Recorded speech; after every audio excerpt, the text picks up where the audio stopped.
Salut, c'est Clément. Dans cette vidéo, je voudrais vous parler du comportement needy, du comportement d'être dans le besoin, d'être un peu, bon, en termes plus crus, un lèche-botte avec les filles.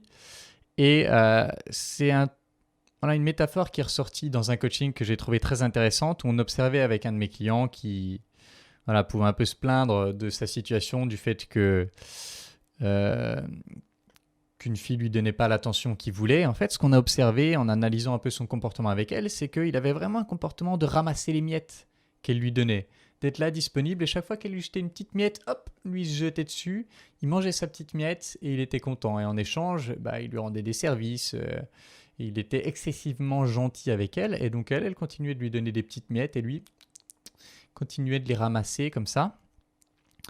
Et ce que je lui ai souligné, c'est qu'en fait, c'est un comportement vachement manipulateur de faire ça. Parce que, au fond, depuis le début, son intention avec elle, c'est de la séduire. Depuis le début, il ressent qu'il a envie d'elle. Et pourtant, il continue à faire semblant que ça lui va très bien de manger les petites miettes, à faire semblant que ça lui va très bien d'être ami avec elle, en espérant secrètement que sur le long terme, elle finisse par tomber amoureuse de lui. Et donc, c'est une attitude vachement manipulatrice, vachement mensongère, qui fait que forcément, le jour où tu fais ton coming out en disant en fait, je suis amoureux de toi, bah, souvent, tu as le choc et un rejet très fort de l'autre côté. Et alors, bien sûr qu'on peut dire ouais, mais la fille, ça va être très bien, etc. Probablement que oui.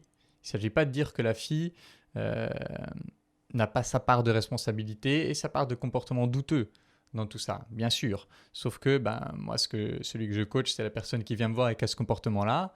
Et du coup, c'est à lui que je parle en lui disant ton comportement, il est manipulateur. Donc, si tu veux pouvoir prendre le crouton, c'est que, en tout cas, chez moi, avec ma mère, on se bat toujours, entre guillemets, pour avoir le crouton, la meilleure partie du pain. En tout cas, ce que vous considérez comme la meilleure partie du pain, vous ne pouvez pas avoir cette attitude de petite manipulation douteuse et espérer pouvoir mordre dans le meilleur morceau du pain. À un moment donné, il va falloir vous traiter vous-même avec plus de respect que ça.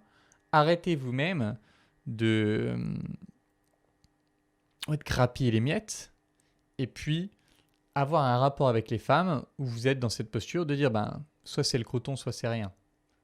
Et je vais pas rester là à ramasser les petits morceaux que tu me lâches. Soit c'est le croton, soit c'est rien. Et donc c'est à vous de vous honorer, c'est à vous de vous respecter. Vous ne pouvez pas attendre des autres qui vous respectent si vous-même vous ne vous respectez pas. Et bien sûr que quand on a ce profil-là, il y a des filles qui vont être très contentes, qui vont bien sûr le repérer à des kilomètres, qui vont être très contentes d'avoir leurs petits pigeons qui viennent manger les petites miettes en échange de services rendus. Est-ce que c'est cool de la part de ces filles? Non, mais bon, si c'est toi le pigeon, c'est de ta faute. Donc réveille-toi, secoue-toi, traite-toi avec respect et va chercher en toi les ressources pour être quelqu'un qui réclame des croutons, qui demande des croutons. Voilà, c'est tout pour cette vidéo. J'espère qu'elle vous aura aidé, qu'elle en aura bousculé certains qui sont dans cette situation-là pour les motiver à sortir de ce comportement qui est clairement mauvais pour eux. Et puis, ben, comme d'habitude, si vous voulez travailler avec moi, vous pouvez postuler au lien dans la description. Et puis, en attendant la prochaine vidéo, je vous embrasse et je vous dis à bientôt. Ciao.